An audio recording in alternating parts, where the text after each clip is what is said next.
I'm just gonna sit here and make the cording for the mini stocking.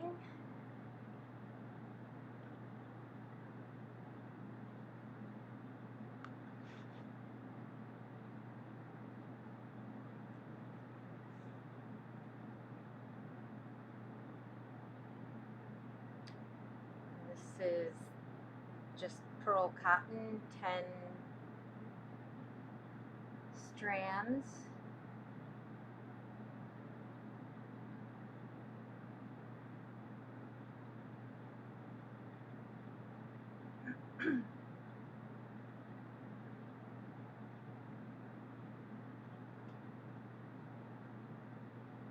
Twisting it clockwise.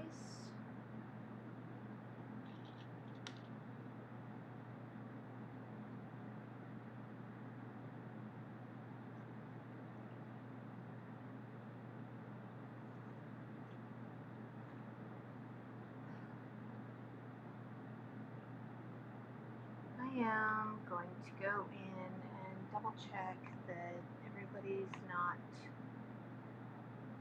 over in Google Meet.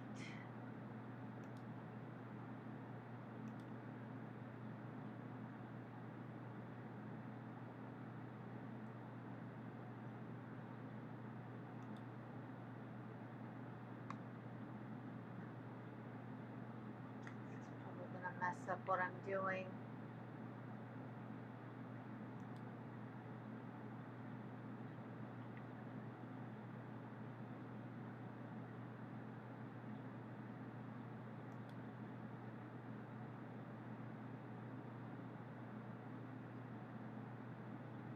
Okay, says nobody else is there, so it's not that.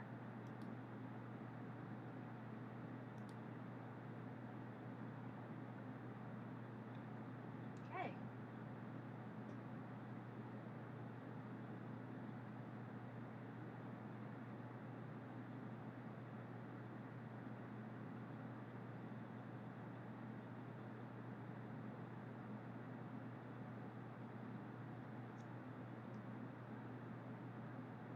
Oh, here comes someone.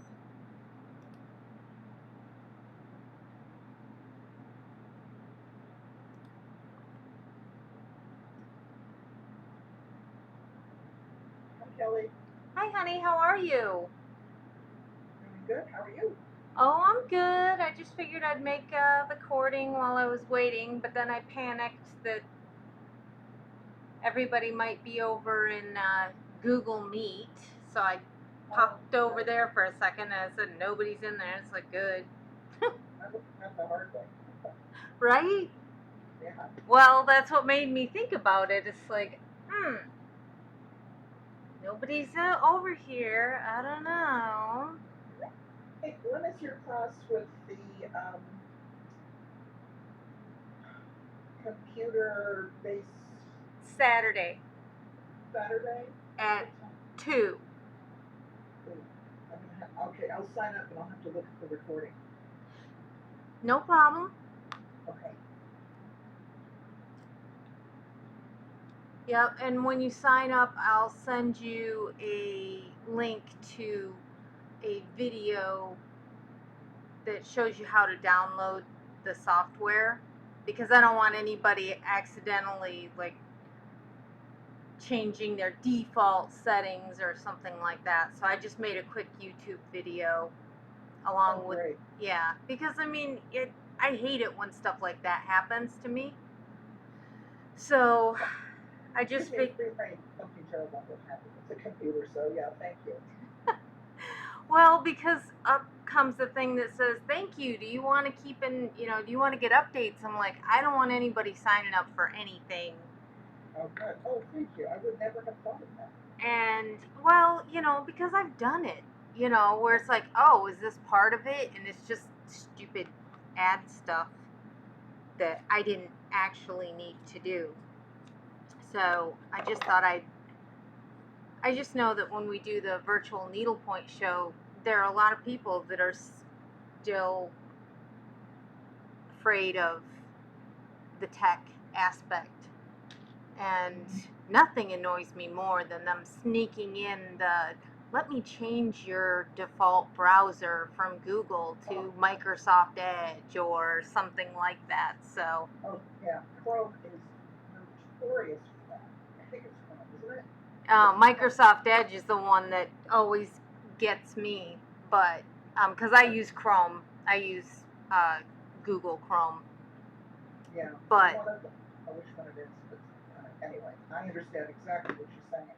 yeah, or there's it'll like upload McAfee or something like that, and it's just like, wait a minute, stop that. You know, it uses up so much files running whatever data. Yeah. CPU, blah blah blah. See, I don't know the lingo well enough. I just know that it takes up too much away from your computer. So. Well, you could have fooled me. I was just thinking, oh, there she goes. She's got like, what was it, CPU or something. I was like, what the heck? But I chose not to say anything. Well, I think we're gonna kind of, we need to start on time. So I'm gonna get nipping away because we tend to go over a whole lot, and let's try to keep ourselves kind of close. So the mini stocking, this is one that I stitched up specifically for a class and in the future, kind of like the mini tote, because you never know. Let's put it where you can actually see what I'm doing. And so yep, this is my little bugger that I did a long time ago. So I thought it was really funny with the mini tote. Somebody said, what are the fibers you use? And it's like, I don't know. It's just a part of a big stash. And I went, I have a lot of this color and I have a lot of that color. I'm like, oh, Tracy, I'll have to get back to you on that one. She's so cute. So, yeah. But I was really happy with how that turned out. And I was really happy when I found the source open source program for so that I could do the class on Saturday after having used that software on screen for the mini tote bag, that I could make sure everybody could get it for free. That made me very happy. So I was like, I'm putting this on right away. I am really looking forward to it. And I am on board with why when my kids call, nothing else, everything stops. I go and I answer. That's when they have the time to talk. That's when I get on. So I totally understood. Thank you. Oh, Judy. Hey, Judy. How are you? You made it. Very good. So I have a question about the needlepoint part. Do you ever add any additional rows? Or Nope. Never. Interesting. Okay. Because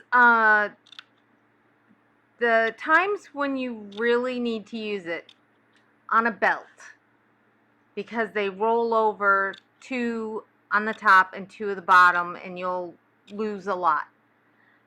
Anytime there is a border that you want to preserve for a pillow, or say you had a lot of beadwork near the edge and you were concerned that it might get folded in, you could, but you need to make it something that isn't. A lot of people will just go, oh, I'll just do it in white. And then they're like, why do I see a white outline? Well, if nobody tells me to bury that, I'm not going to bury it. I think it's part of what you want. And so then I don't.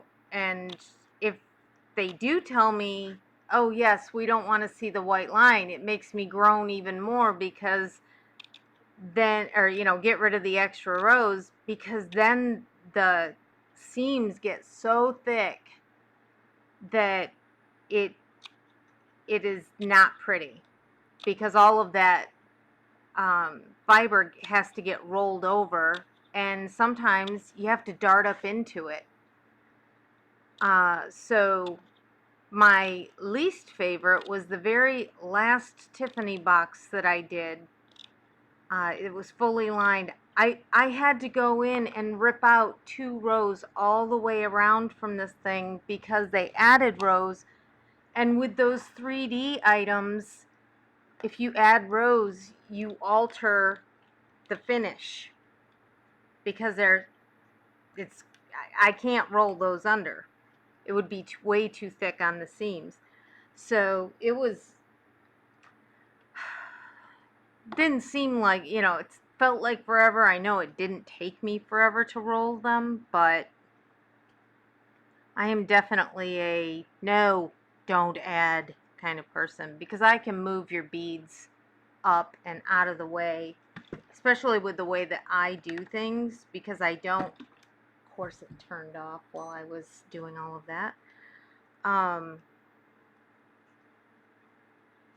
Because of how I don't use a sewing machine, I can usually spare the edges. And so this is the reason, mini stockings are the reason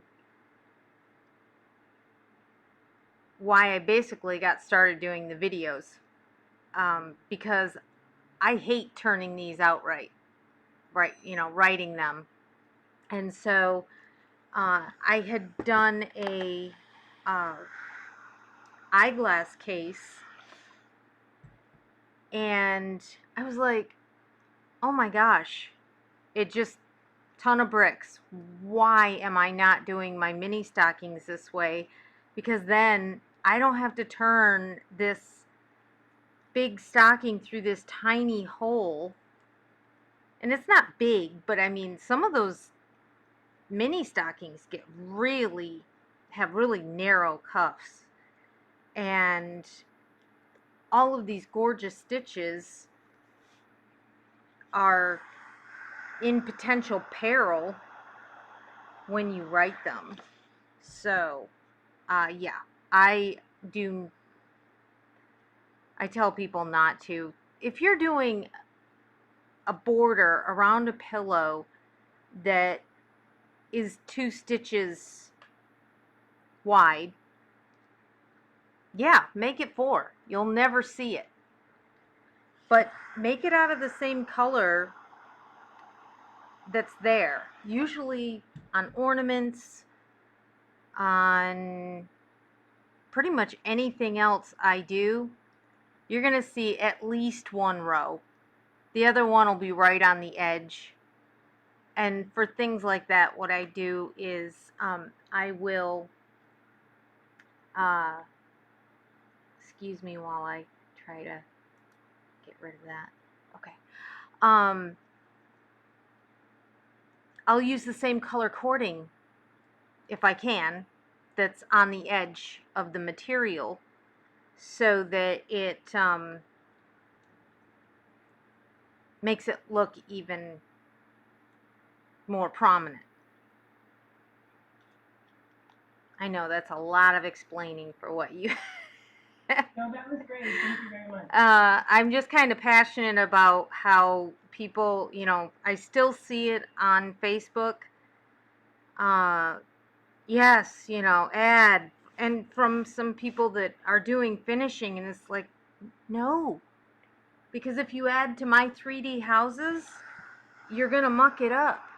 It's not, it should be assessed on a per project basis.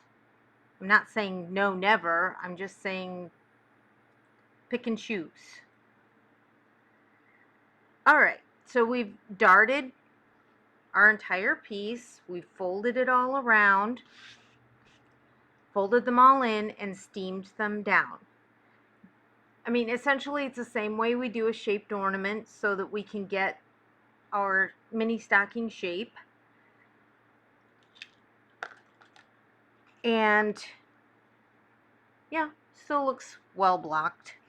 Remind me, you dart it even if it's a straight edge. Absolutely.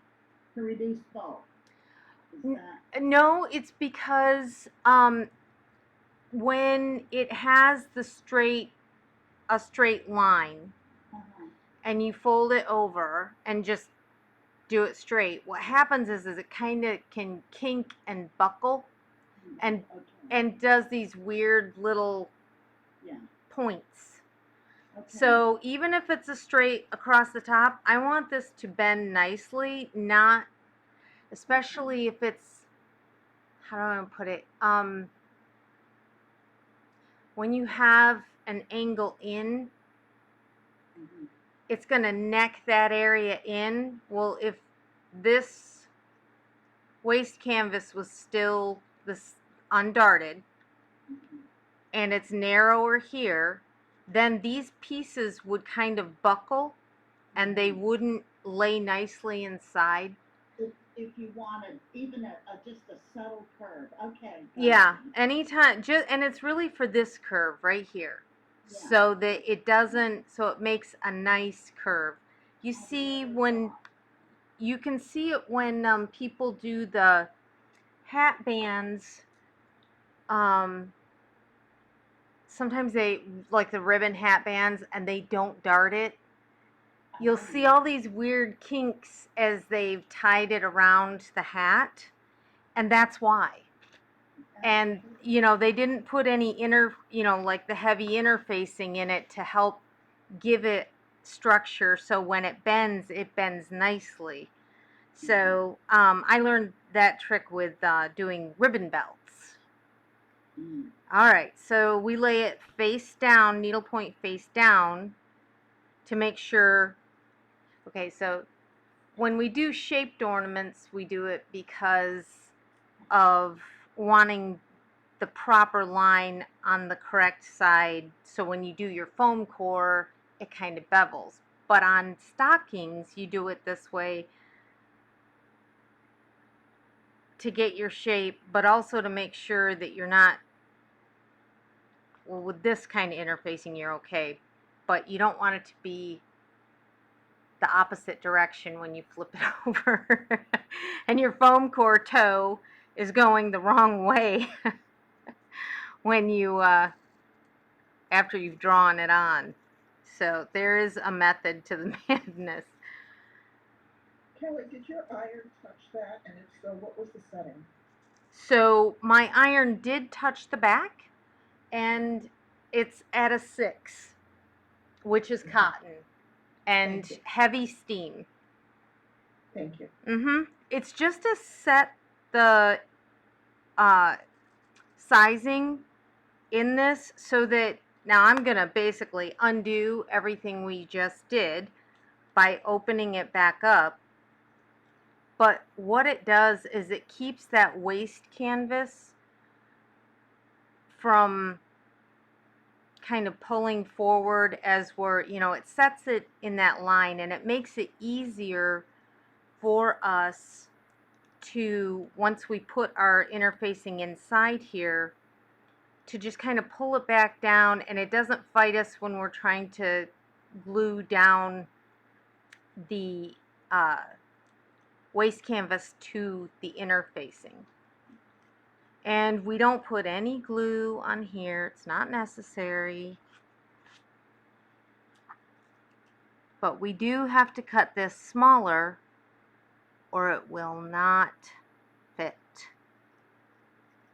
from tracing around. And it doesn't have to be perfect, because your outer piece is, your needle point is what's giving it the real shape. You don't want it too far in because it's there for support. But we're not putting any fluff on it, so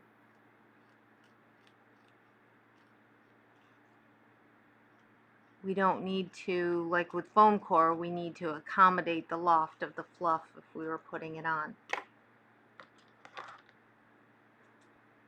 Alright, so cut this.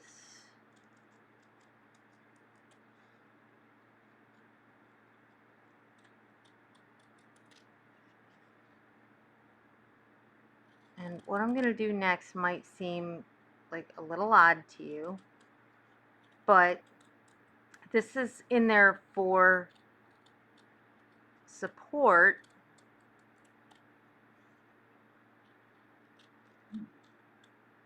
But we don't want it to be so stiff that it does this, makes a fold. So we kind of break it down a little bit. Usually I'll roll it up on a pencil just so some of it structurally it's not going to do any weird folds like with the kinking of the edge like we were just talking about.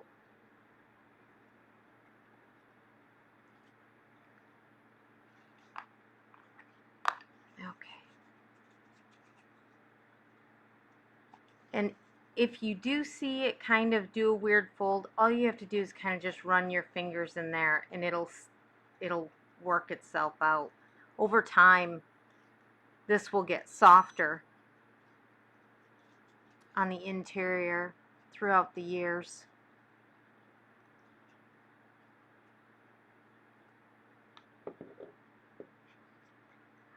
Sometimes I look at these and don't glue too close to the edge of the interfacing. This is just to hold these tabs down.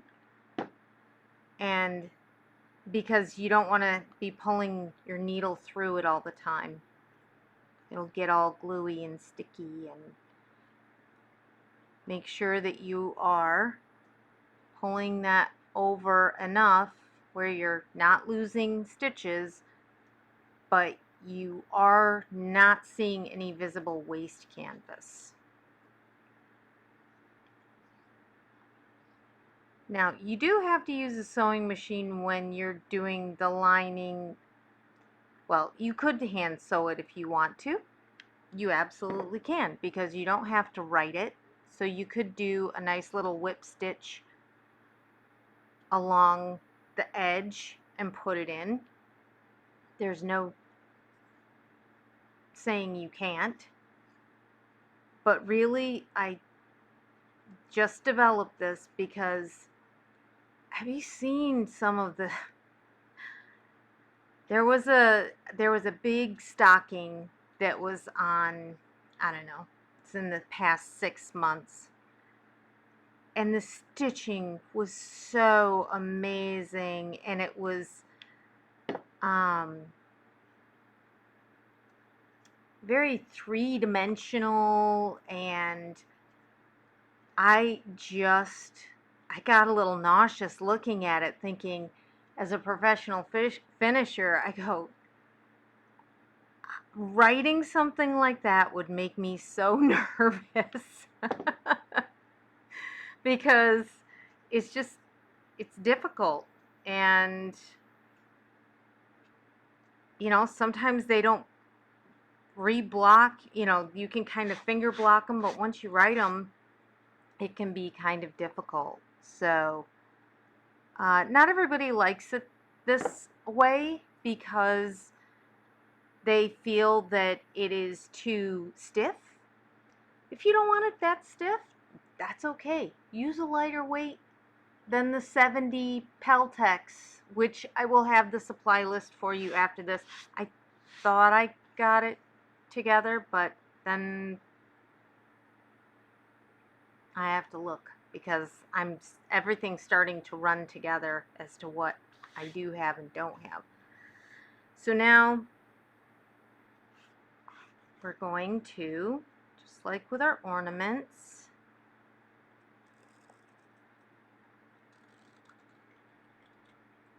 I'm using the wrong pencil. So this is my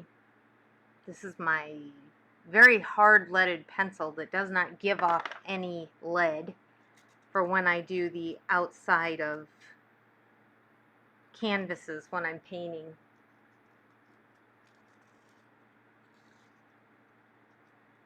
But I don't like to use pencils like that because you can potentially get lead on the edge of your piece.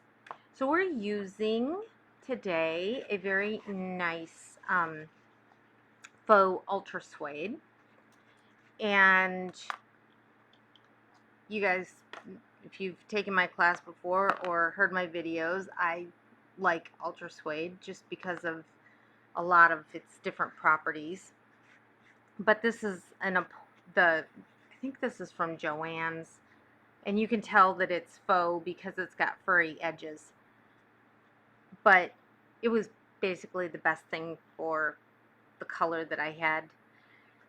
The interfacing, I'm not going to cut it much smaller. I'm just going to cut to the inside of the pencil line, because if you had a really thick fabric, you want to accommodate for the thickness and cut in a little bit further. Otherwise, your edges will be much bigger than your needle point. And while that's okay for an ornament, because you want to, some people like to put their cording against it. We don't want that for this. So I'm going to go just shy of the pencil line.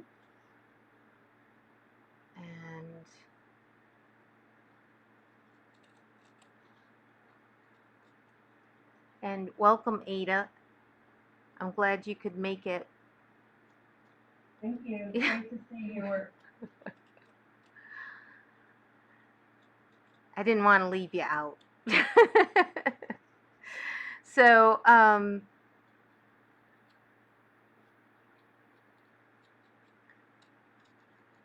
was a little more haphazard with the other one, but I don't want to take a chance that I get too far away from our seam.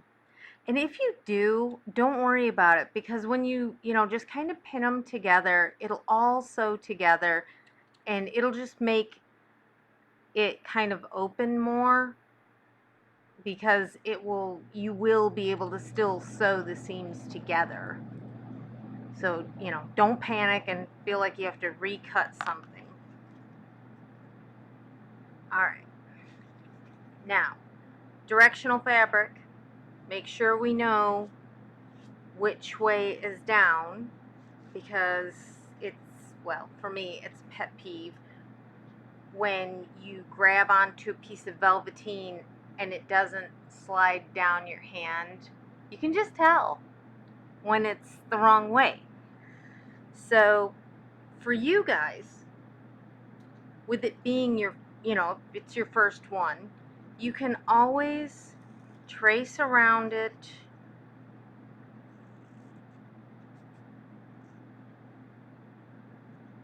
and mark where the top is, because you won't dart the top yet. Or do you? No, you can't with this part, because it's just like an ornament. You're wrapping it just like an ornament. So then you can take this off and you can cut your 1/2 inch all the way around and dart it in. Okay? I personally just hold on to it. Never push down hard on the fabric with a pencil or a pen of any kind, because if it is velveteen, you will leave a line impression on the opposite side that does not come out. So always light, light, light if you do it this technique, so that you can dart in. Again, learned it the hard way. So you have the ultra suede fabric, and then the interfacing is kind of your Saturn template. What's the other one called? This is the heavyweight interfacing. Yep. This is the lightweight interfacing that I Okay. always use on everything. The SF 101, I think it is. Shape Flex 101. And I put it on everything. Even the real ultra suede. Because if it's something I'm stuffing, it helps, because ultra suede is very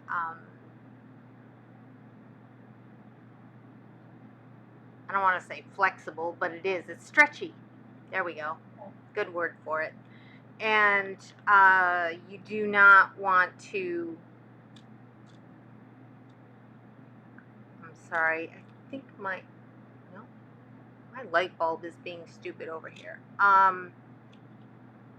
Like with a pillow or any kind of stuffed thing with Ultra Suede, the back will blow out huge as you're stuffing it.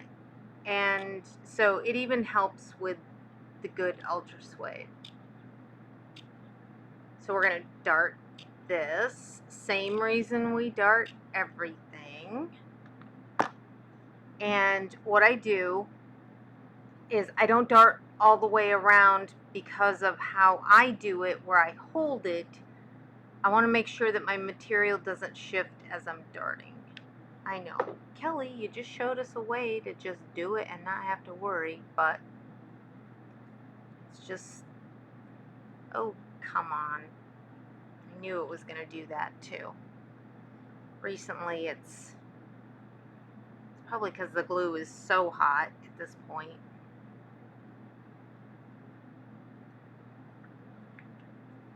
So when you're doing something like this, I flip to the other side, do the dart, tack it down again, and when I'm going to lay it down flat, because when you have something that the heavy interfacing, you don't want it to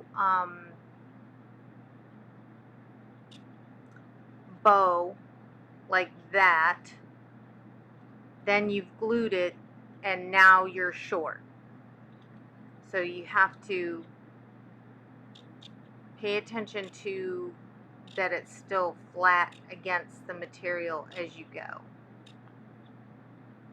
And you don't have to dart as close to this as you do with the material, as you do with the needle point, because this has much more flex than the edge of your needle point. You'll see waste canvas, whereas there's no waste canvas here. It's kind of like with, whew, that was hot.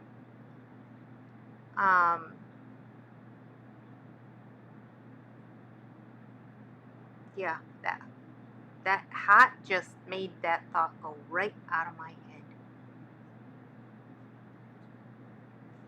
It'll come back. Alright, let's just keep going. Oh, I know what I was going to say. So, if you've ever watched a how-to video that is for, say, a boxed pillow or a cushion, and it's just a regular old pillow. It doesn't have anything to do with needlepoint. The difference of making something that's just fabric is you don't have waste canvas to try to cover up. So it seems pretty straightforward until you try to put needlepoint with it. And the next thing you know, you're going, okay, but I see a lot of waste canvas. Well, material doesn't have that hard edge that you've got to make sure that you're rolling under. And I think that's why it's,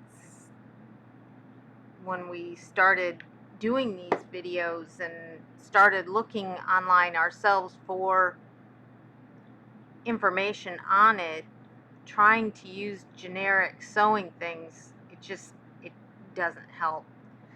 I had someone asking me to do boxed pillows, and their finisher broke her wrist, and so desperation. Well, yeah, no. I went on and I was trying to find, and I literally had to just sit down and engineer it in my own mind how to do it because of the waste canvas, because it just wasn't working with the way they were telling me to do it in the videos. Ow.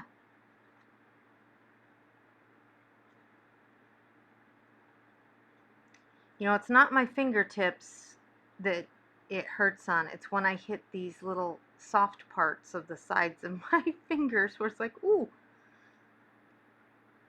that is some hot glue.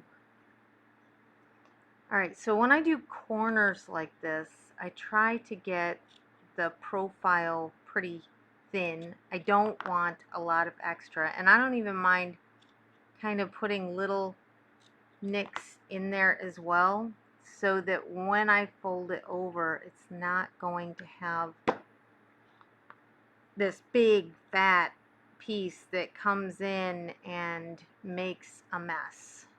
Now we know that the corner of this is a little rounded, so we don't have to, oh goodness, I'm sorry, this light that is shining in here is, hold on a second. Not sure why.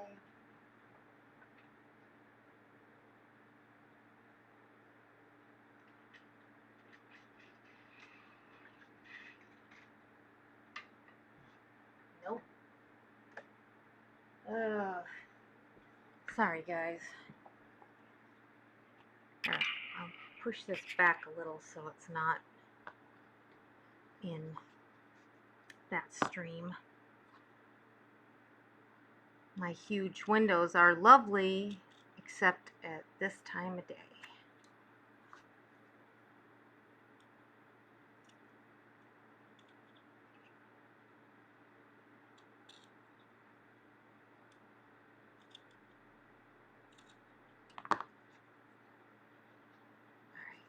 So the next part I'm going to do is the inner curve. We don't have to make angles because when you fold these over, they make their own. It's only in areas like this, the outer curves, that you really need to make a dart.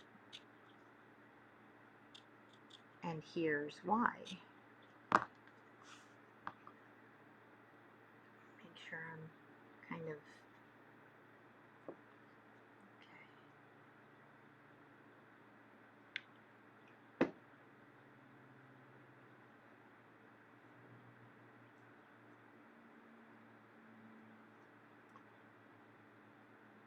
see?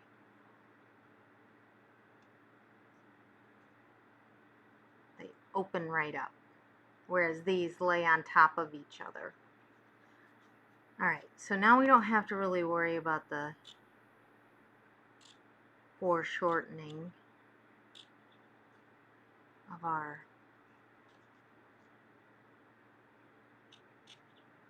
interfacing.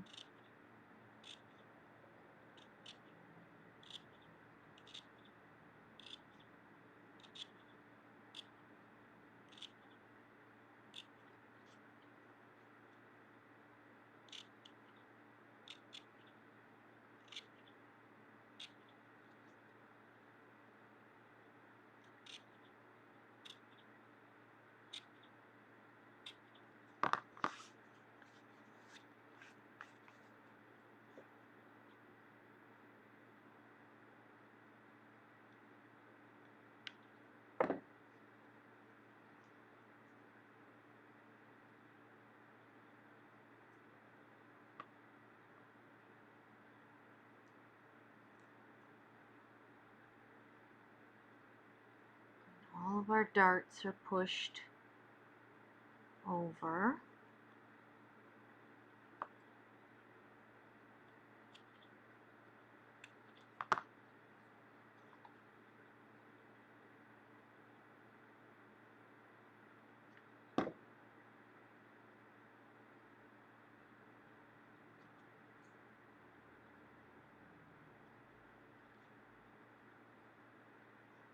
I see fuzzy bits here that I need to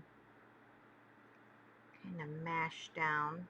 So all I'm doing is using the heat of the tip of the glue gun to set that fabric. And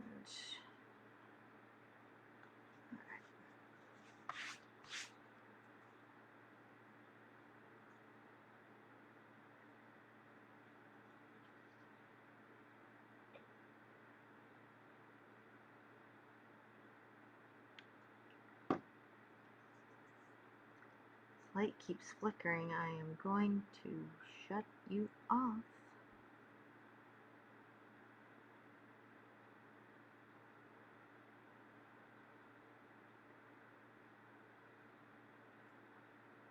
We do not need a strobe video.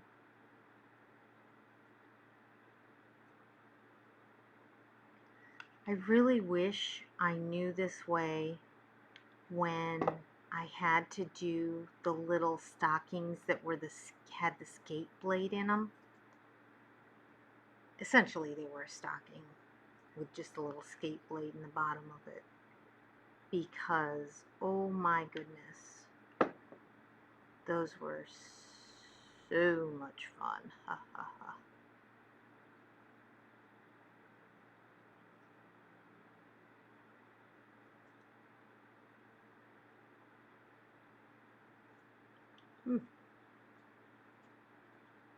Okay, all set. Now, make sure we got kind of. And for as much as everybody loves monograms, I love it when there isn't one. Centering is so much fun with those. Okay. Got a little overage at the heel, but really pretty good. And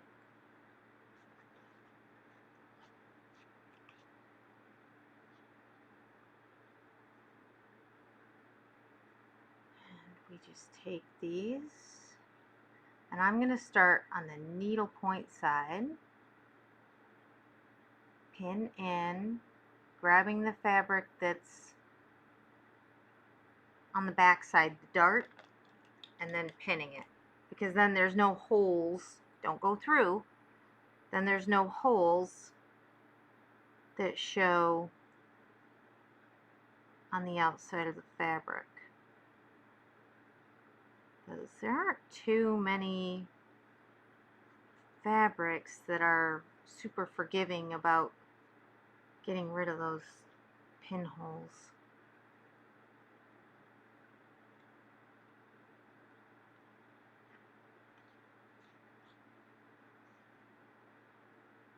And then of course I have to sit here and try to find pins with no glue.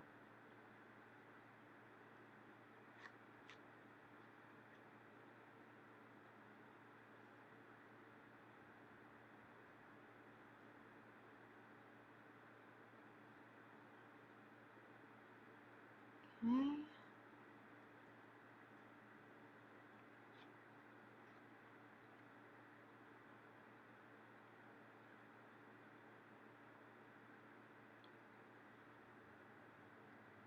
Okay, see how that protrudes a little bit?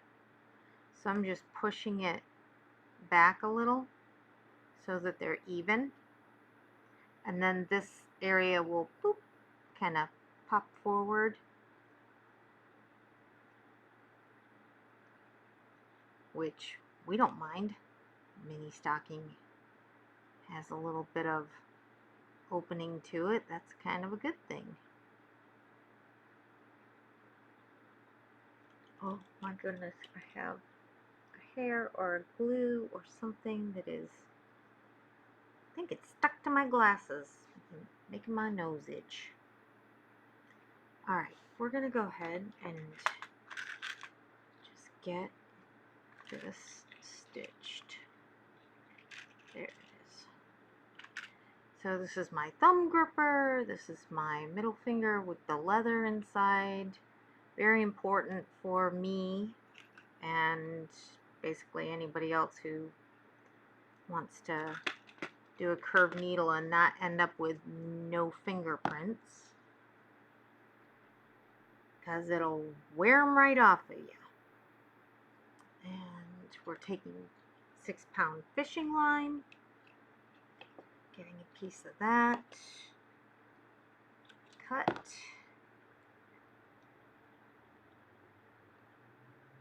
So those rubber thimbles, do you find those at a fabric store like a Joann's, or they come from like a? This one is from Staples, Okay. and a friend sent me these. She found them online. I like the ones from Staples because they oxidize a little bit and they're less slippery. These are finally starting to get used enough that they're kind of drying out. Okay. And Um, you put the piece of leather in it yourself? yep, it's just a little piece of belt leather that I had laying around. Okay. And I just cut it big enough to fit there.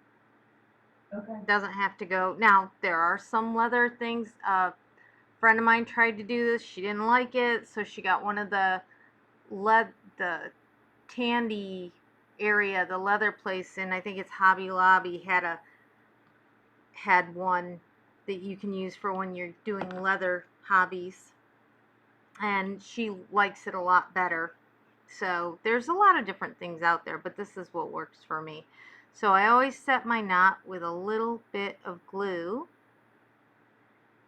because it's very easy for these knots, which don't get huge, to just pull right through the needle point or the fabric, depending on which side you start on. So if you have one big enough, it's just one less thing to fight. Now, when I attach needlepoint to fabric, just like a top of a pillow or anything else, I pull into the fabric and go this way around. When I put cording on, I start here and I always go around this way because you're less likely to have your thread show if you don't get deep enough into your cording. I know. So we can't quite exactly see where you start. Yeah, perfect. Thank you. Sorry. Thank you. Always tell me, don't be afraid, because I'm coming back towards myself and that light is still there, though. I can see it's still streaming. And see, now I'm going back too far. I'll scooch up. Maybe that'll help. So, Yeah, that's perfect right there. Thank you. so I'm up here and I'm just going to grab, and this is, of course, when I do the corners, stupidly, I over glue. So I'm going right into glue. But not much else you can do. So we're going to be doing what's called the ladder stitch. And what that is I'm going to take that out because my fingers will hold it together. Oh, don't use the clippy things that you see because it will scar your fabric on the back and it can leave dents in your stitches. So our fishing line is on this side in the material, so we grab a little bit of needlepoint, 1/4 inch, it's fine. Now I'm going straight into the material and grabbing another, it's more like an 1/8, it's not really a 1/4, and pulling it through. Now, if your hands aren't strong enough, you're still just starting out, what you do is you go into the needle point and pull through. A little bit of waste canvas got hairy there, but it'll disappear.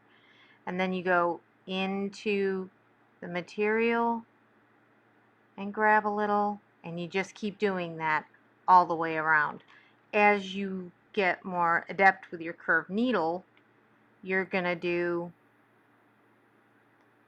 what I just did. Now, I intentionally did these stitches along the edge a little long because I wanted people to be aware that I'm going to pull these back to grab my canvas, because if I just cut in over the top, I could make the stitch go funky. And probably will if I do it the way I just did, because I cranked it around a little too much. And long stitches around an edge can make for challenging finishing, because if you don't hit it quite right, or if you do hit it quite right, it does ugly things on the edge. Yeah, that's kind of kinked, but it's okay. And it isn't until you actually have to finish it yourself that you go, oh dear, I'm not doing that again.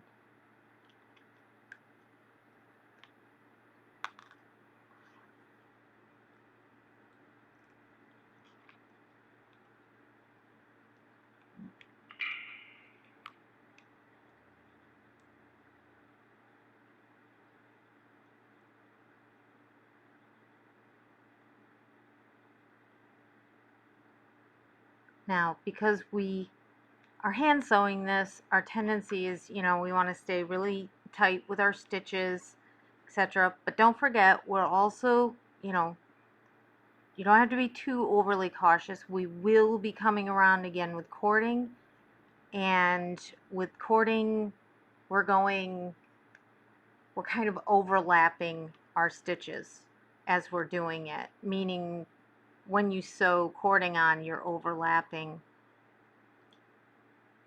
not just going over the stitches we just did, which is also true. But now, if it's still a little difficult for you to hold, you can take a piece of foam core or a piece of mat board, kind of trace shape that you have out, or just even take and make a rectangular one and curve the end, and you can shove it in there, and it gives you a little stability in there if you feel like you need it. Sometimes I have done that with when putting cording on, especially before I started doing it like this, because when you're doing cording around the top of something that is soft like that, it's very easy to have it gather and start to neck your top of your mini stocking in.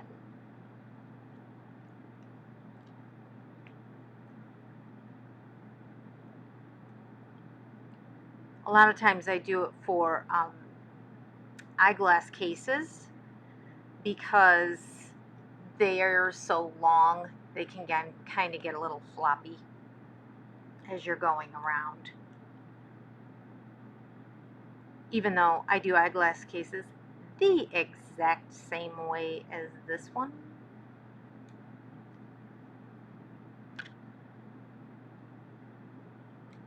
And even on those, I dart the straight edges. Pretty sure. Might have to look at my other videos. I definitely dart the top.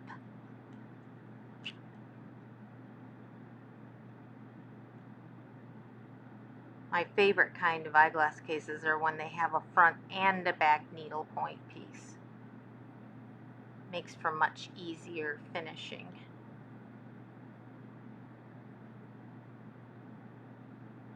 I'm pulling that stitch that's gone under back out a little bit.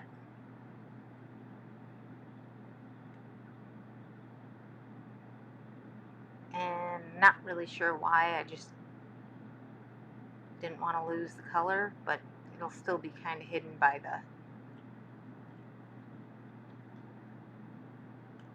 cording.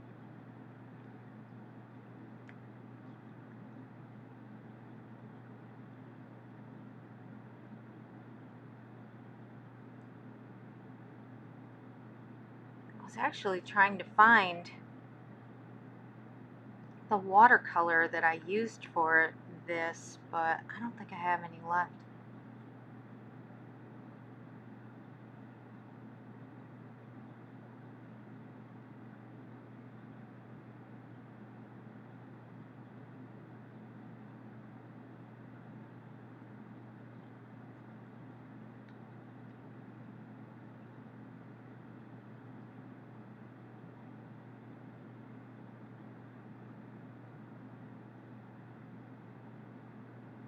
Alright, so see how we have some waste canvas that's kind of showing here? We're going to pull our fabric up, and this is why we do the stitch this way that I'm talking about stitching it, where we loop back and grab, because when we do that, it takes that little bit and it literally pulls those stitches down under, and you bury it, so that if you didn't want to put cording on, you wouldn't have to, because all of your mechanics would be covered. I personally like it better, even if it's thin, with something on the edge. I was kind of shocked to see some from a professional finishing place came back with no cording on the stockings. I thought, ooh, aren't you bold? Or any kind of welt whatsoever. It was odd. Now, you won't see the kind of in and out of the pulls because we're going to have cording over it.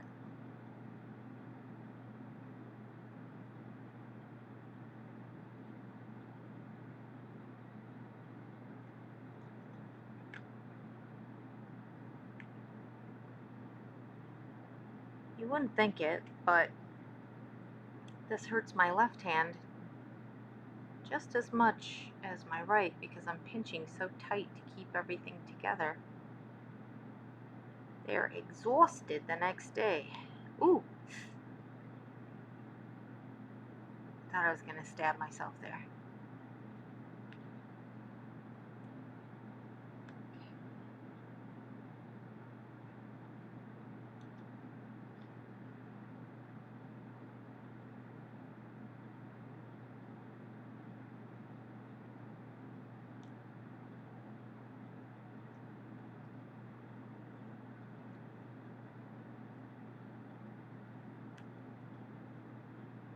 Alright, that hole is a little far out. I'm going to pull this material in a little, pinch it, then pull that. Hopefully I didn't just ruin that stitch that's right there, but it'll get covered up by... Oh no, it'll be fine. It'll be okay. There. Yeah, that's okay.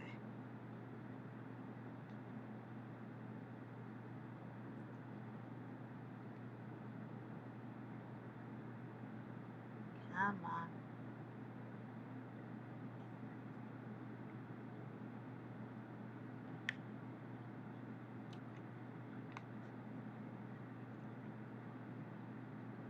Now the other reason why I like the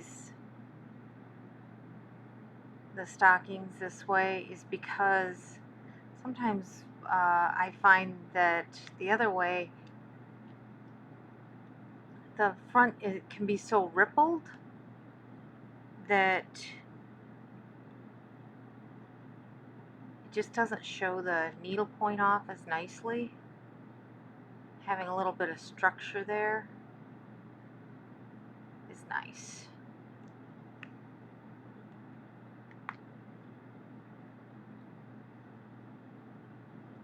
Okay.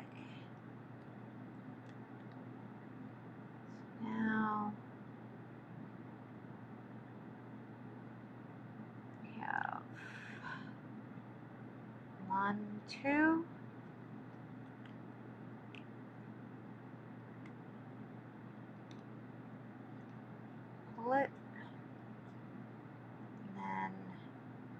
see.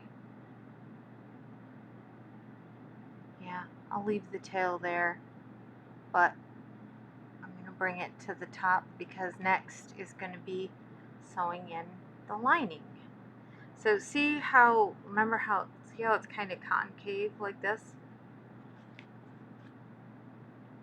It'll be nice and kind of open. By the time we get all of our stuff in and everything, it'll sit like open. Okay, now, next step.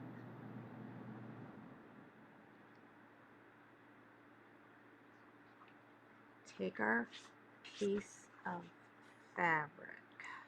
I am using a heavy satin. While heavy satin is great, the place not to use it. Try never to use it on the backs of pillows. Sometimes I don't have a choice because it is the right color.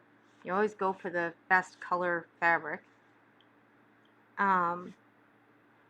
Because it snags and you can see it. So here we go. Back to this.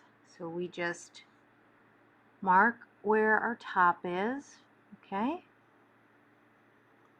And we trace around it again.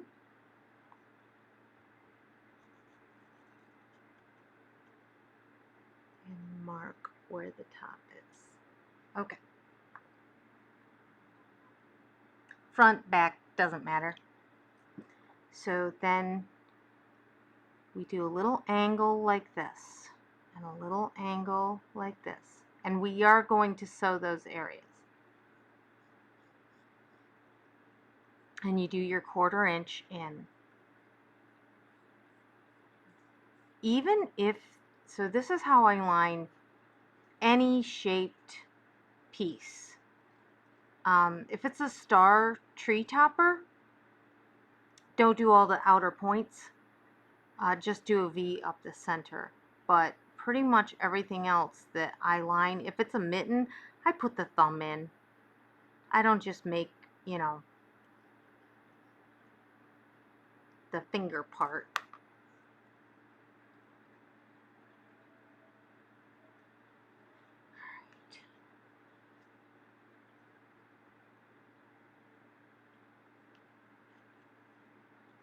And you're gonna have to bear with me because I'm not gonna jump my one camera over here. I'll explain it. I'll take my shoe off. Be right back. The other day I jumped it over and I ended up having to move my camera and everything else, and it's like, oh my goodness. And somebody spied my little felties. I think that was you.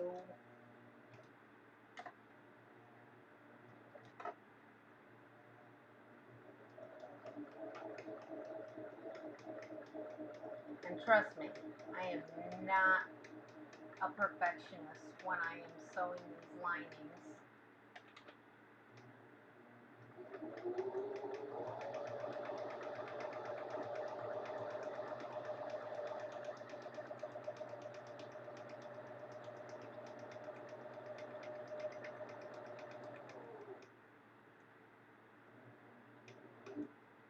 But the little angles up and each get a locking stitch, and they're actually pretty important so that you're able to get to marry the seam to the outer edge. Okay.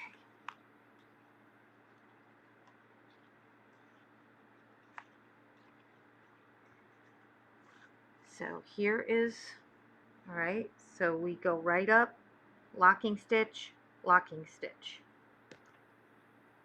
and forth on your machine basically. But if you didn't want to do that and you just did an up down with needle and thread, same thing. You don't have to use a machine if you don't have one.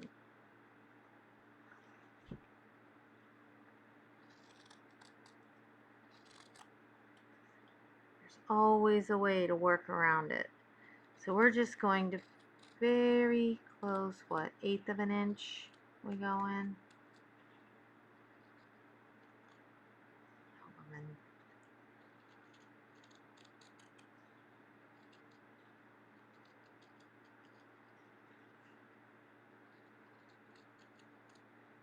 Ooh, today's the summer solstice, isn't it? Longest day, sunlight day of the year. I think.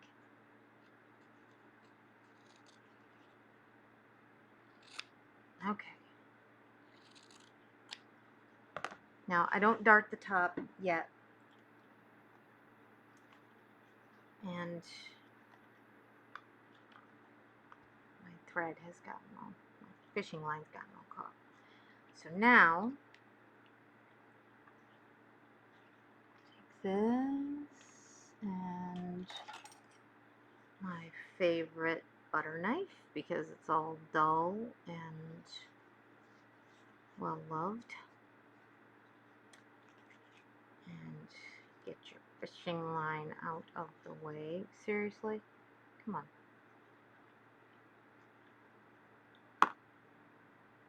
Not exactly sure why it has chosen to be so difficult. There. It's because I'm trying to film something. That's why. Alright. Point of the toe goes in. Perfect.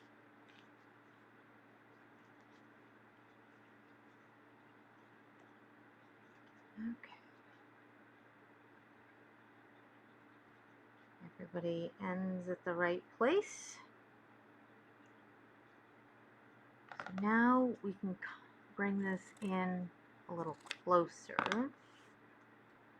And we do not have to dart way down in. We just are trying to make sure that this edge bends and conforms because it's going in at an angle. So if that fabric, it'll start buckling at the top edge and fighting that curve. We want it to lay down nice and smooth. Okay. And we start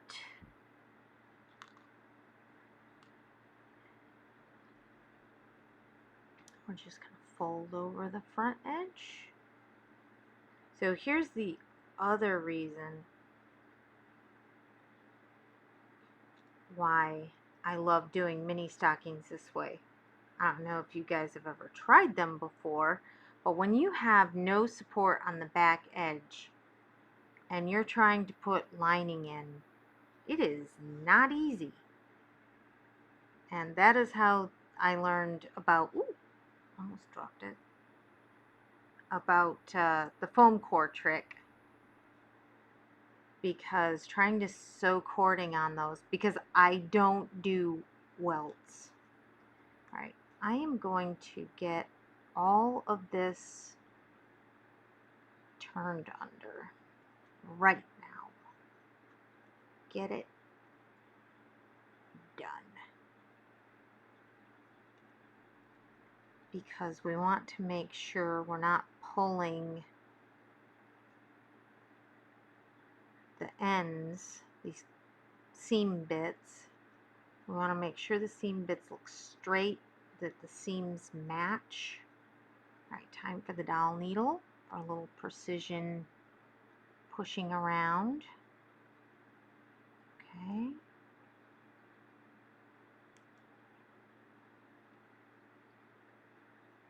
Well, that'll fit right in.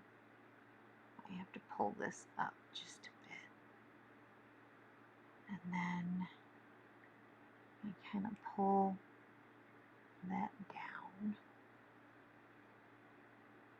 See, if we don't have that little V there, then it's not going to come up and cover all of our edging. And we end up with a big hole here and there. But all that will come together. And since we have this lovely interfacing here, we have something to just tack that right into, nice and easy. Don't have to use a bazillion pins.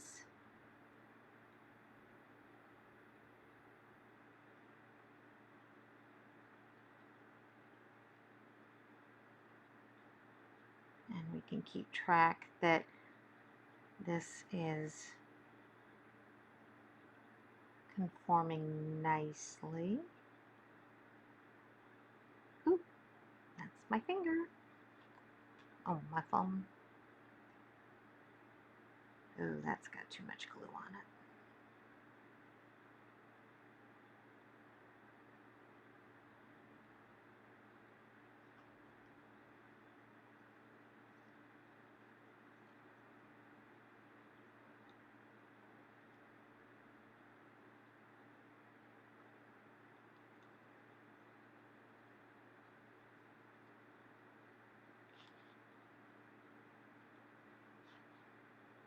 Mm-hmm.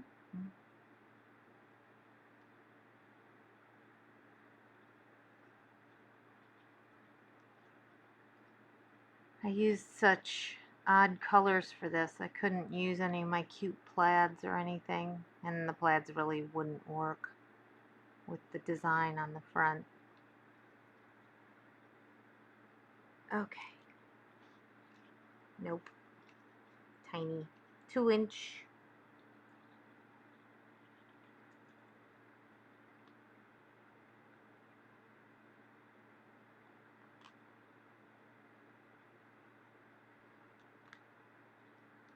Okay.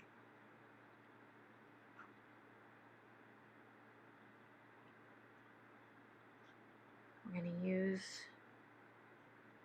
a piece from before. And again, pulling it in, pulling it in.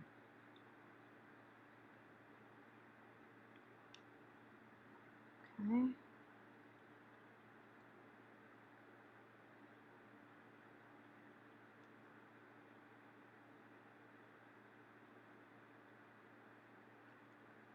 Take that out because that's exactly where I want my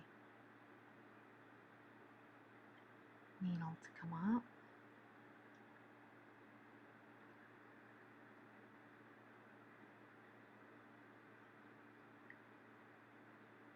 Okay.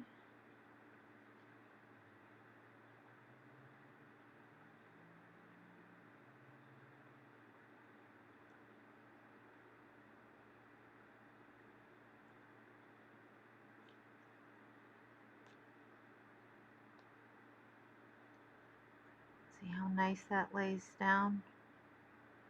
Now push it down just a little bit so that it meets the edge a little nicer.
Yeah, we're down to the really boring part, which is all the hand sewing, the cording, and everything else. So.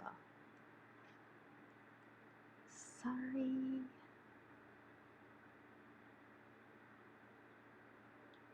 Okay. We're going to leave this end. Do not stitch this lining up in there because we will be putting cording in there with a hanger. You're freezing. Uh-oh. Am I gone?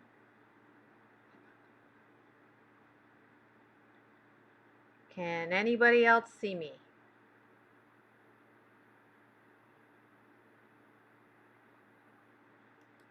You're freezing, Kelly.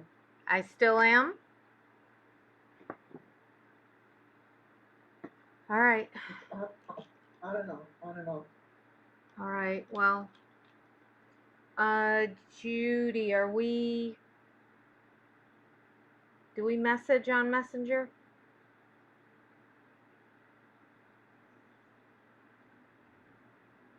You're good, you're moving now. Okay. Well, I have my chats up, so if I freeze again, I'll keep the phone where I can see it if you lose me completely, okay? All right. So,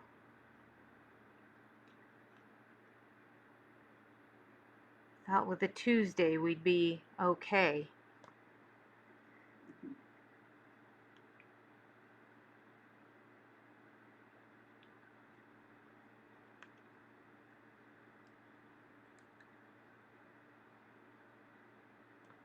So this is where you really see the ladder stitch because I can't do it the same way as with the needle point.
Oh.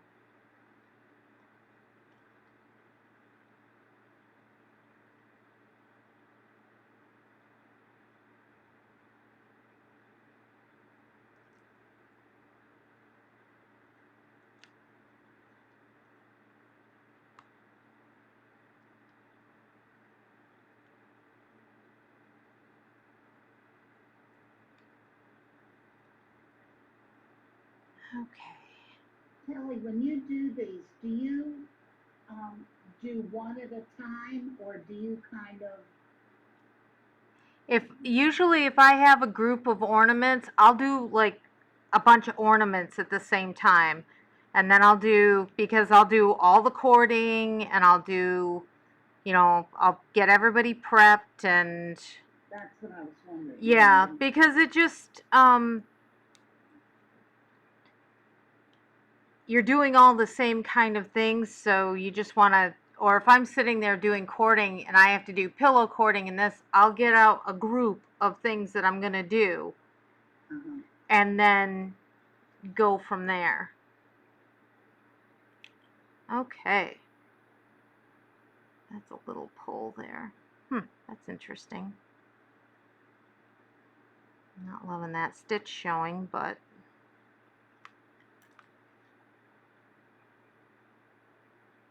it's satin for you.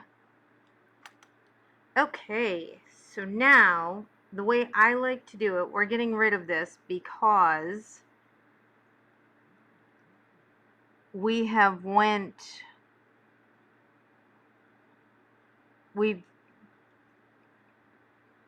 would be using fishing line that has been through my needle a lot, and it probably has a weak point, so I don't want to take a chance of being yanking on the cording and having it break. So we're just going to load up with a new one, because it does cause weak points, and I do tend to pull pretty hard when I'm doing cording. But I'm saving that piece of fishing line for when I do the boat. 4 times through the loop, pull it down.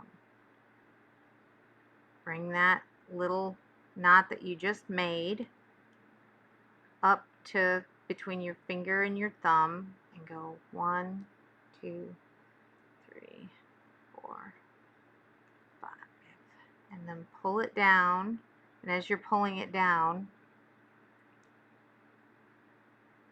you keep it pushed right near your other knot. Hopefully on it. Close, but not quite. Usually it'll thread right on it, but there. It's such a big knot now. It's probably going to unfurl when I hit it with glue.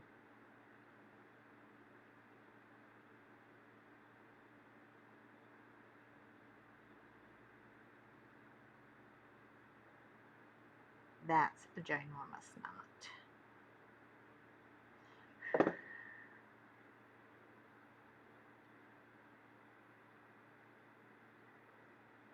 Okay. So when I like to think about how the cording is going to be going on, and I like it. Some people will do from here down and around and then do a single piece around the top. I personally like to start on this corner and have it come down and then go down this way. And it might seem silly, but sometimes I feel like when you do the loop around, this area looks a little bulky. So yes, there is an actual reason why my little brain thinks that way. Design wise, it's like, oh, I think that could finesse better. Let's try this. And then what happens is when you come around this way, we do the loop up and then we finish here. So we're not mashing a whole bunch of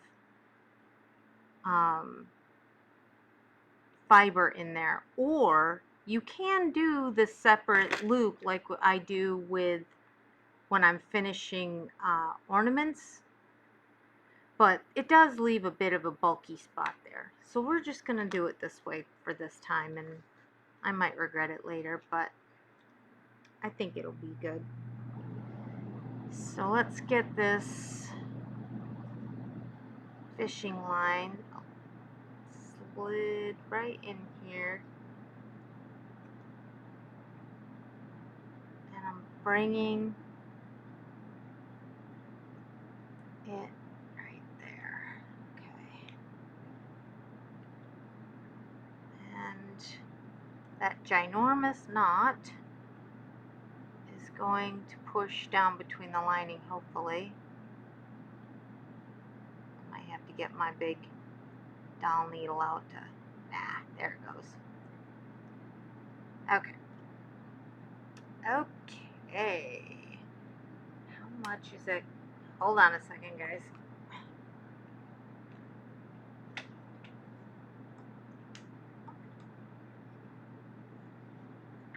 My little swing arm lamp started to strobe a little too much. It's starting to freak my eyes out. Alright. So now, I want to kind of pull this so it's laying down flat. And no, my cording is not red.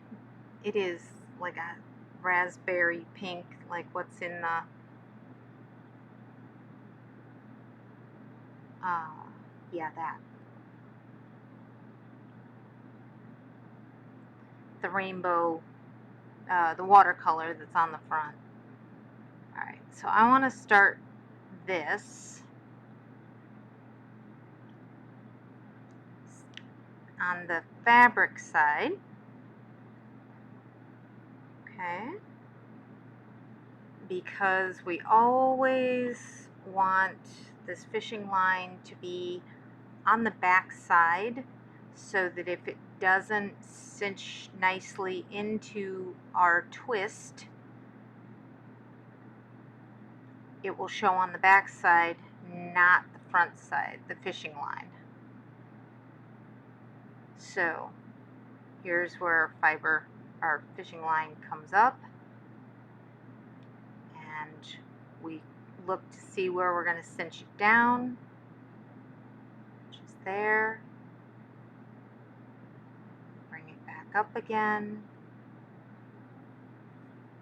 You want to catch some of the lining when you do it, because if it only sits in the needle point, is cinched down to the needle point, and your lining might pucker a little, and then if somebody's holding it, they're going to see the pucker and the cording not meeting your lining. See, just like that. So here's our fiber fishing line coming all the way back here to this twist, going in there. Now as we go around, you can't keep it super tight all the way around, because every time we let go of it, the tension goes off. So even though I kind of yank on it, come on, it doesn't necessarily stay that tight and puckery on the interior of this. Okay, but we are going to put our finger in there and kind of cinch it down, because I didn't like what I saw happening in there. Okay, it'll get worked out as we go around.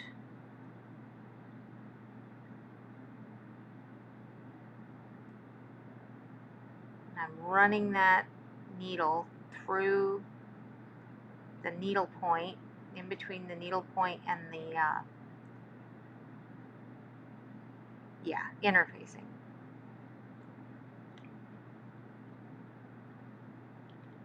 This is what I was saying. It's just floppy enough. It's starting to annoy me.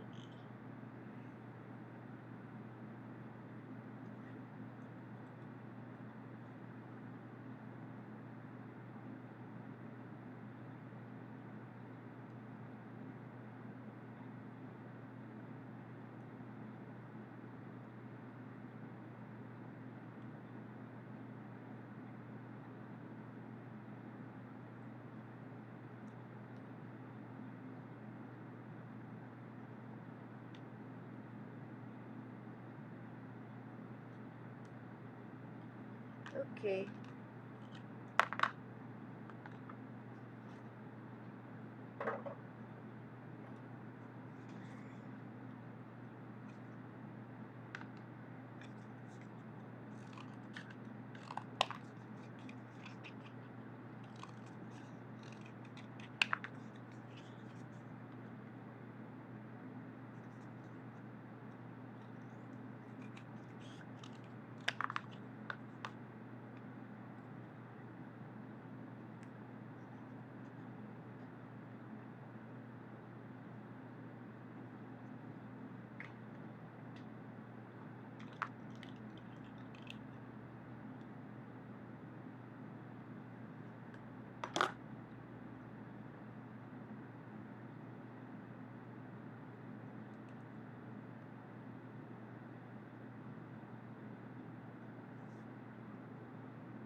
much better.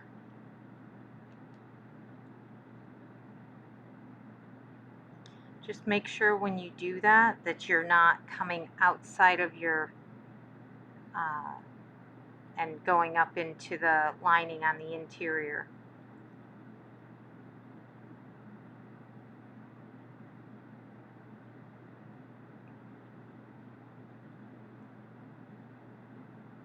And we don't want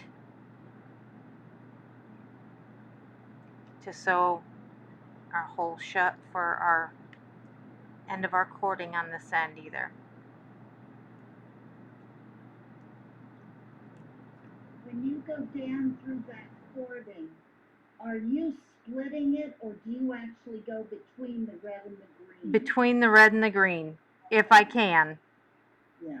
Sometimes I'm probably not, but it feels like I am, but yeah. Yep, you want to lay it right in between it, if you can. See, and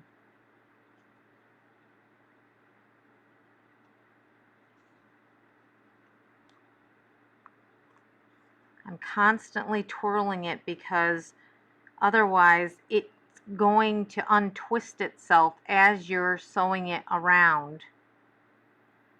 It just naturally kind of does that as you go. So now I'm really not coming up through the back material. And the reasoning is I'm doing it right on the seam, and I'm trying to come up and down on the back side like this of the needle point, because putting cording on can cause pull marks on certain fabrics, i.e. silks, taffetas. So I tend to just try to run it along that seam.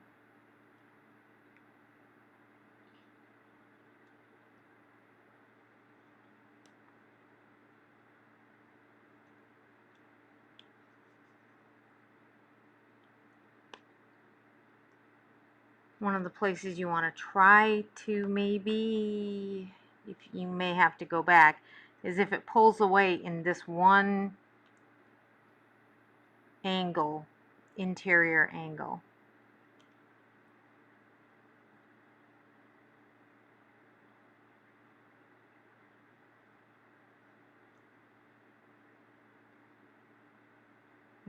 If you can't get it to snug down nicely. And I'm just going to go ahead and hit it.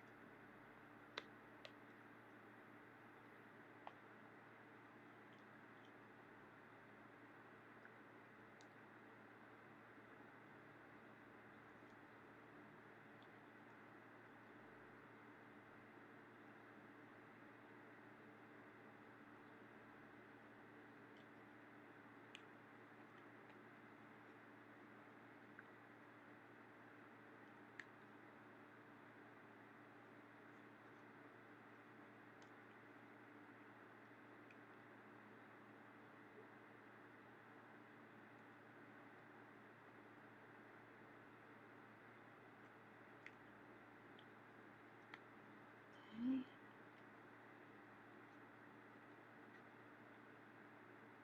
The other nice thing about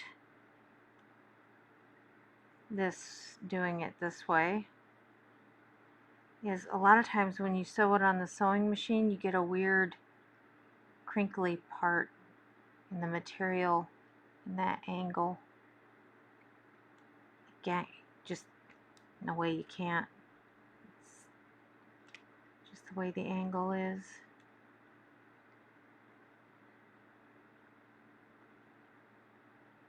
When you turn it, when you turn the material, it does it. I can see that that was kind of a big stitch there, so I'm going to go into the green material a little, and it'll help keep that from puckering.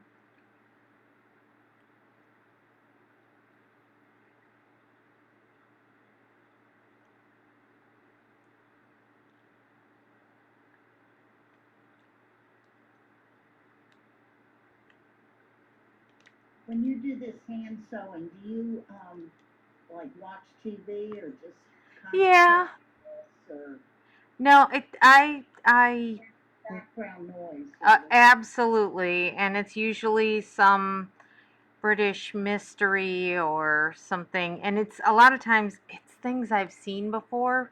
If I try to work, if I if I try to do work like this and it's something new, I make mistakes. Uh-huh. So it's like my kids are like, "Oh, how many times are you gonna watch that movie? How many times are you gonna watch that series?" And it's like, well, I don't want to do the work if it's something I haven't seen before. I want to know what's going on. I want to see all the clues that they're laying out. I might miss it. That's the way I take it. It's just company. Exactly. And, I love doing the classes because I actually have people to talk to. Otherwise, I'm sitting here in my studio and I'm totally alone in here. So, So you have a studio away from your house? I do. I do. This is the building is CBK Needlepoint. It's a big barn Oh, okay. that originally it was a gift store and it was it's finished obviously, but no, it's a really nice little spot for me, and it's in the upstairs of the person that distributes my needlepoint line, and oh, come on. Where I live is just too tiny for all of my stuff. So she was kind enough to let me have a spot upstairs in the hayloft, former hayloft. It used to be the spot where the postmen got fresh horses on their postal route from the north side of Cape Cod to the south side of Cape Cod. Sorry, I didn't mean to hit the camera there.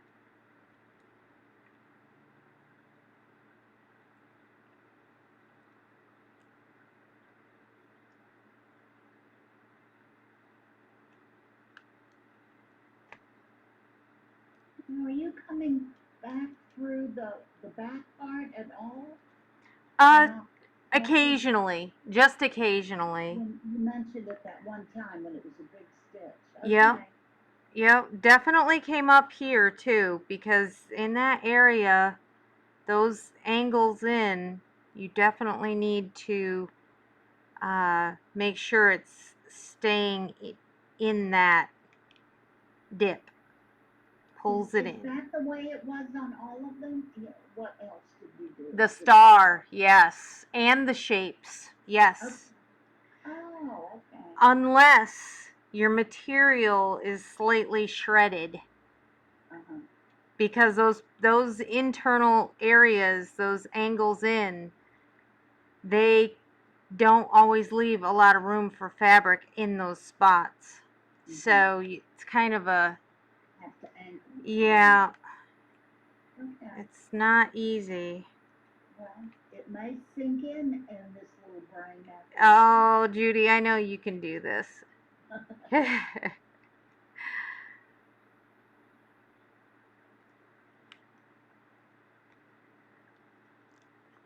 why I think this Zoom is so wonderful, because you can see it again and again, and you can see it up close. Right? Which you'd never be able to do in a class. I was taking a class on, what was it? Oh, paper piecing, but it was a new technique with quilting, and I just said, I think you could see stuff so much better. Absolutely. That's why. Agreed. Yeah. I have somebody who wants me to teach an in-person painting class, and it's like, okay, I guess I'm going to have to bring a giant monitor so that Some of them have them too. Some stores have the screens so that they can use them, because trying to teach painting, it's canvas is tiny, it's like this. You're trying to see details, and you want to make sure everybody's understanding.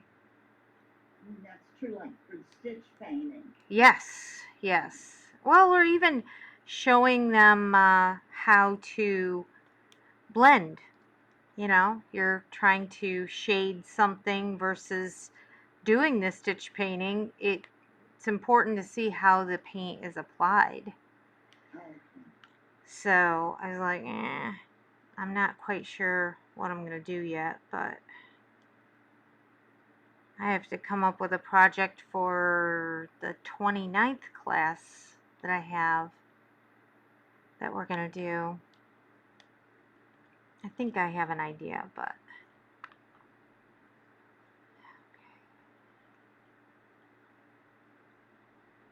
tell you, the foam core piece on the inside, huge difference, because you just have a better grip and makes it so that you can just kind of cruise around it and not fight. Because when I was down here, it was a little wobbly, and it's like, ugh, what a pain.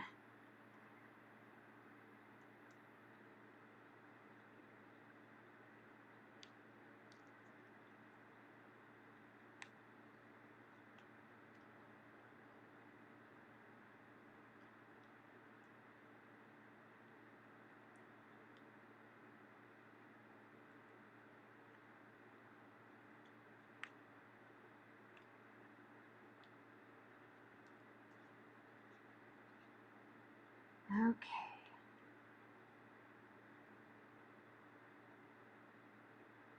Ooh.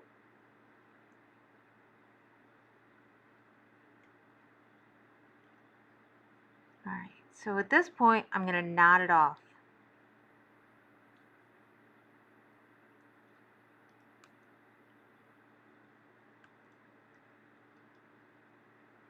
Okay. Then I kind of curl the loop over on itself. You got to figure out how much of a drop you want, obviously. I don't like the huge drops on these, because I think they tend to get a little too front heavy when they're really long, more like a pendulum. So I am going to do that. Come up on this side. Okay. And lay this forward. I think. Come up between.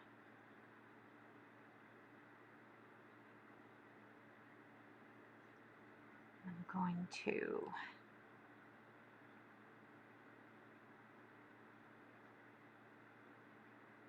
put in a knot.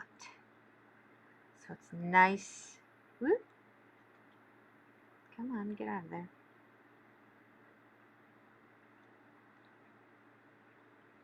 And tight.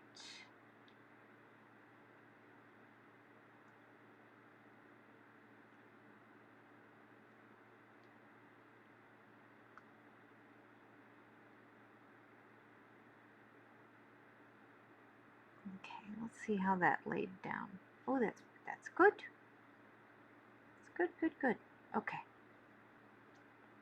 So now we're on the back side. That long. Make sure we have a twist that we can kind of go through. We do. Going through here.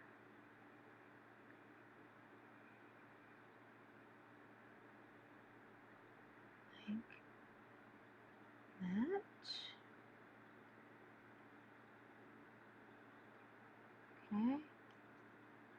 And that'll allow that to twist over like so.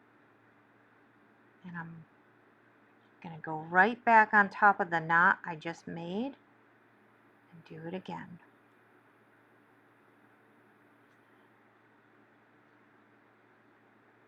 Because I want to try to have it stabilized there, sort of anchored.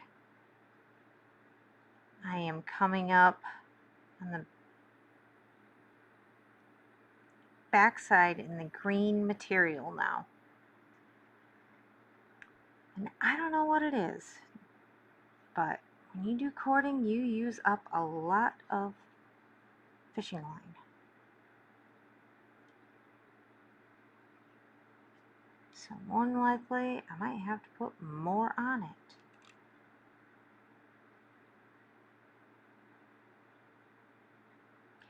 And we gotta come down and come into our, I think we need to come into the green. If I go up into the lining right now, we're gonna show our thread.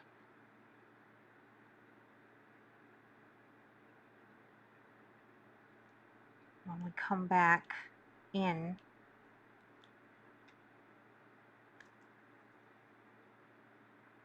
okay. Now you can lay this way and get out of the way. We're on the home stretch.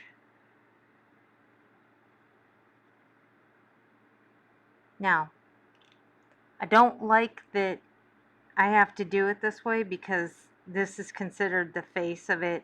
So we're definitely going to try to make sure we slide this fishing line right in and have it lay right back down in the cording so you can't see bits of fishing line sticking up.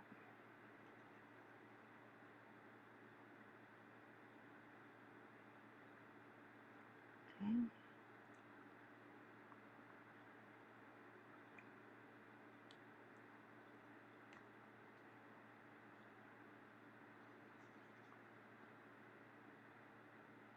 There, cinched it right down. Okay, we're good, good, good.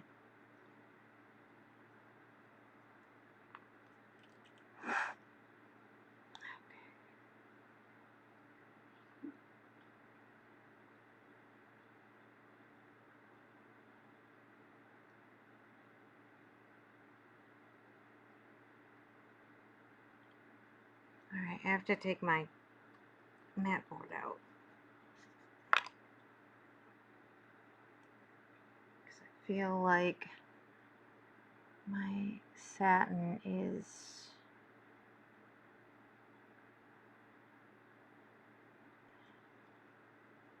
in need of, oh, my dry fingers just want to catch on this stuff. It's terrible. Last thing I need to do is ruin the lining with my dry fingers. Skin. So you can see that go right down in there. Okay.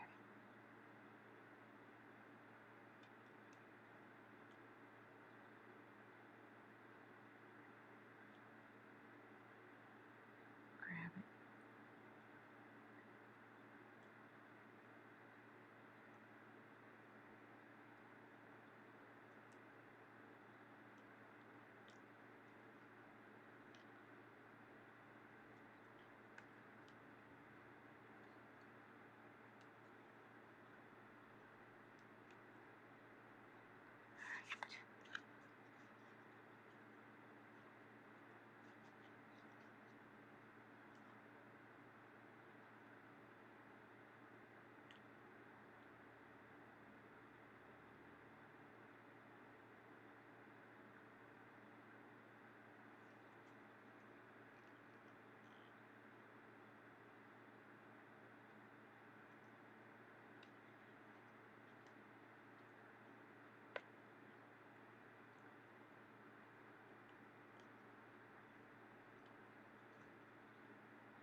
Okay. Phew, just enough fishing line. Frozen. Oh no. Still frozen?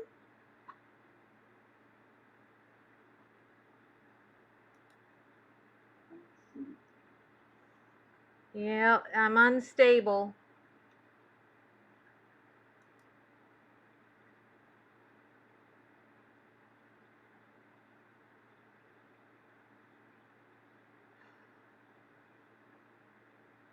Hello, hello.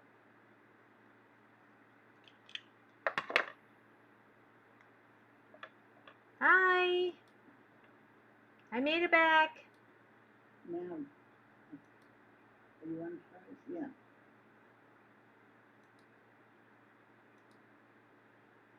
But she's muted, I think. I'm coming. It's so slow, it won't even like let me unmute. There we go. Okay. Ah, we're so close. No, we need to get this done. Okay. So now we're going to get our tail tied off.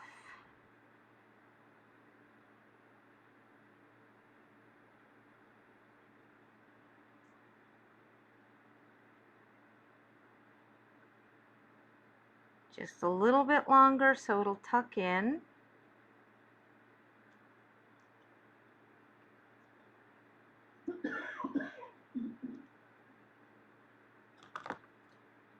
And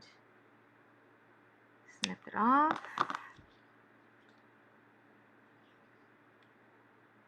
Always glue the ends because when we go to push this in, if we don't, and the fishing line lets go, there goes our twist.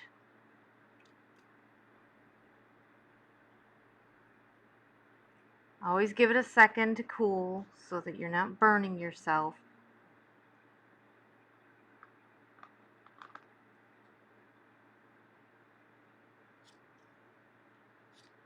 All right.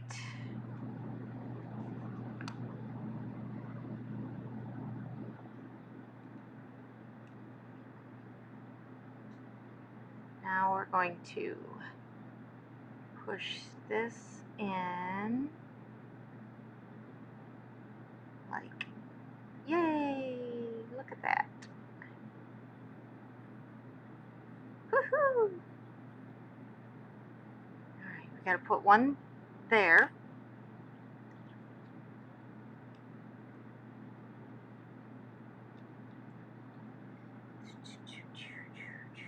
And then we basically knot it off. Okay. It was so professional. Thank you so much for all your tips. It's so different from how I did mine, and I think this will be really amazing. Oh, good, good. Yeah, you know, so I'm just trying to get this so I can grab that. So that cinched it down there. Then we run it under our cording here.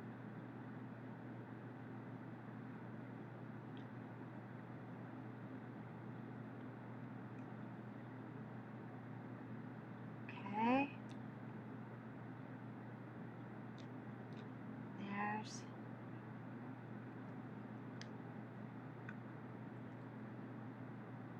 that. And then we always feed the tail down through, so if anybody gets pulling and tugging on it, there's plenty of length of knot under there. Okay? Now, so, you know, if you are or you aren't, if you have to dash, I understand. I'm going to do a bow for this. I usually like to use a wire edge, but I didn't have any wire edge in a color that sort of went, so I went with a gold that kind of goes with that yellow.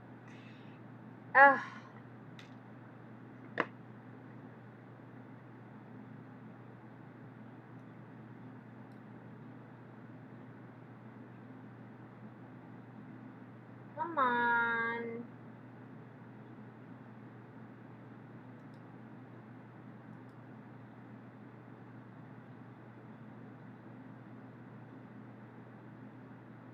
Hey. Come on.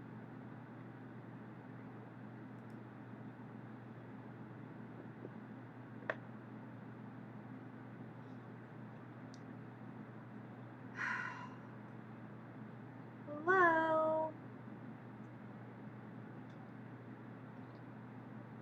Oh my God.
Stupid internet.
Well, everybody, I'm not connected to you anymore, but I'm going to go ahead and finish the bow.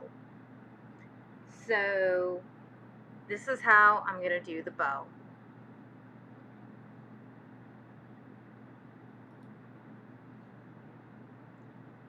So, you do one loop and you pinch. And you do a second loop and you pinch.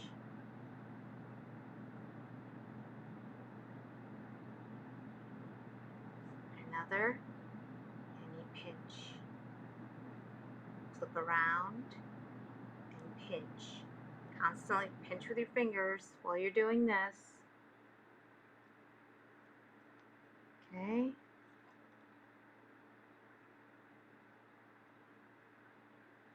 All right. You go around your thumb like that and pinch. Okay. And around and pinch. And round and pinch. We cut it off.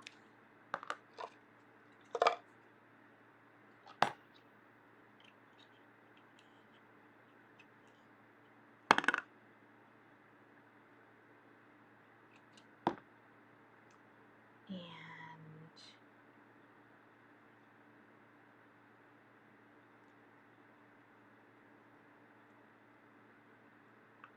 pull it tight.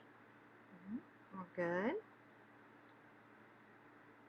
Pull that fishing line up through.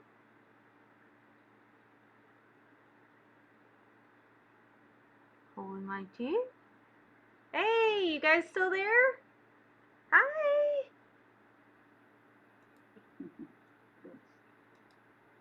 Hi. Hi, you stuck with me. I just started making the bow so you could at least watch it on. Oh. Yep. So I said they can watch the video. And see how I make the bow. Oh, okay. So it'll be on there for you if you want it. Oh, stupid thing. I can't believe it did that in my last 2 seconds. So my trick for bows is I have really long fishing line tails so that I can just sew it on using the fishing line that's already on the bow. And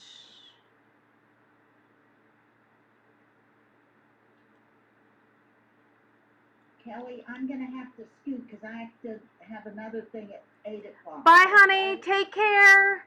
Thank you so much. You're welcome, Judy. They're getting better and better. Thank you, honey. You take care. Thank you. Enjoy your next class. Thank you, Kelly. Have a good night. You too, honey. Night. Bye. Bye. Okay.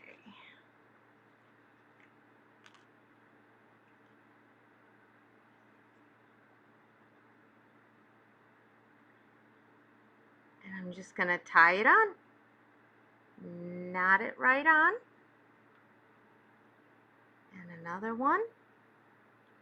You can loop it through a couple more times if you want. And then you do that and you go, no bow! Okay, guys, that's it for me tonight.